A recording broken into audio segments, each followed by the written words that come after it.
Steven Shpendi po pret prej kohësh një ftesë nga kombëtarja shqiptare e futbollit, një ftesë që nuk i erdhi kurrë nga Silvinho, por as nga Maran në grumbullimin e tij të parë në qershor.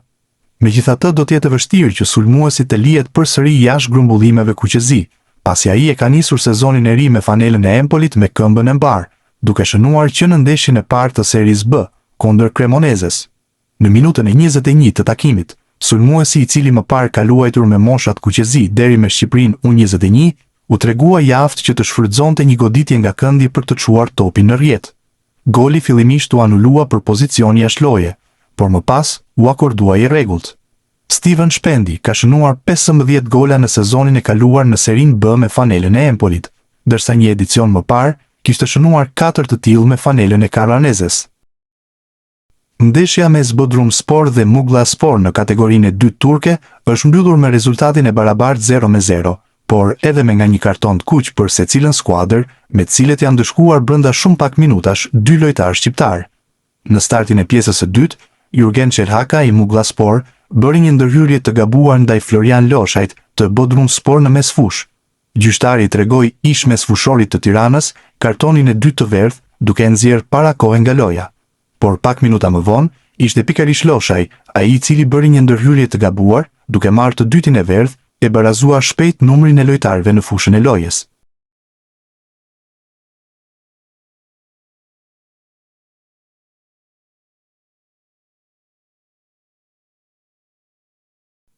Sulmuesi kombëtares Rejmanaj nuk po kalon një moment të mirë me Sivasporin në Turqi dhe në javët e para të kampionatit ka zhgënjur në fushë.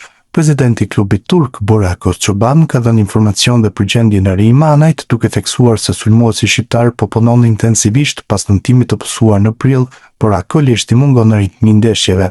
Gjatë një konferencë për mediat, Özçoban foli për situatën sportive dhe financiare të klubit, ndërsa u ndalte te disa prej lojtarëve të skuadrës.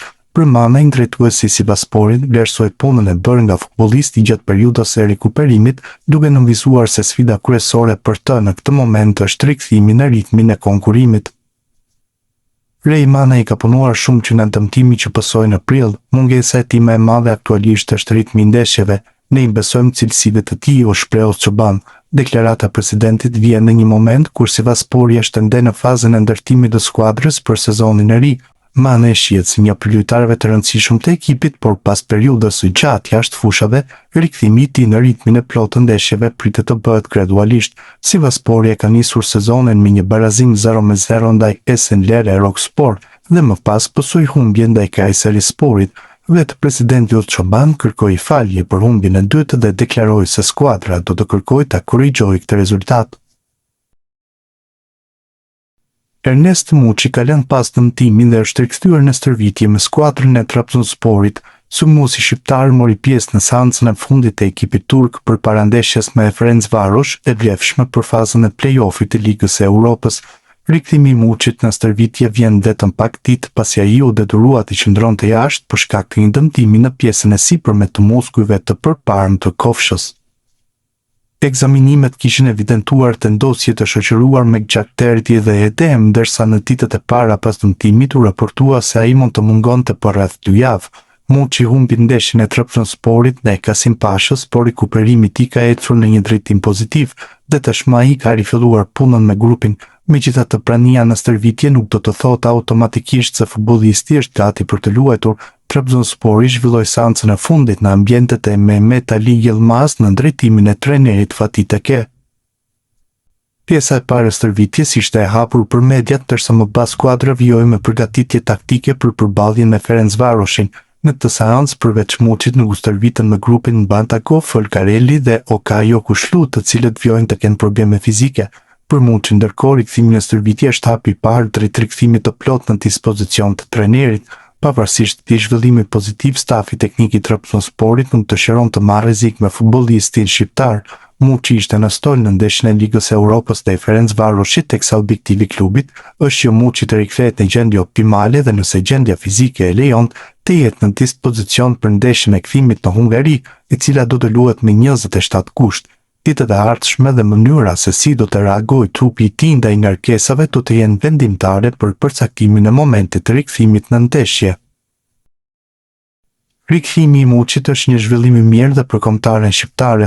Pas dëmtimit, një mungesë e parashikuar prej 3 deri në 4 javësh do ta bënte teorikisht të pamundur që ai të ishte në dispozicion të Shqipërisë për ndeshjet e Ligës së Kombeve. Situata tashmë është ndryshe. Fakti që Muçi ka përfunduar trajtimin dhe është rikthyer në stërvitje me Trabzonsporin tregon se rikuperimi po ecën më shpejt nga skenari që mund të krijojë pas dëmtimit. Për kombëtaren kjo është një sinjal pozitiv pasi Muçi mbetet një prej alternativave të rëndësishme në repartin ofensiv. Nëse ai vijon pa probleme fazën e rikuperimit dhe arrin të rifitojë ritmin e ndeshjeve, mundësia që të jetë i gatshëm për grumbullimin e Shqipërisë rritet ndjeshëm. Për momentin, megjithatë, fokusi i Muçit është rikthimi i plotë të Trabzonsporit. Aktivizimi i tij në ndeshjet e ardhshme do të varet nga gjendja fizike dhe vendimi i stafit teknik, ndërsa objektivi është që rikthimi të bëhet pa rrezikuar një dëmtim të ri.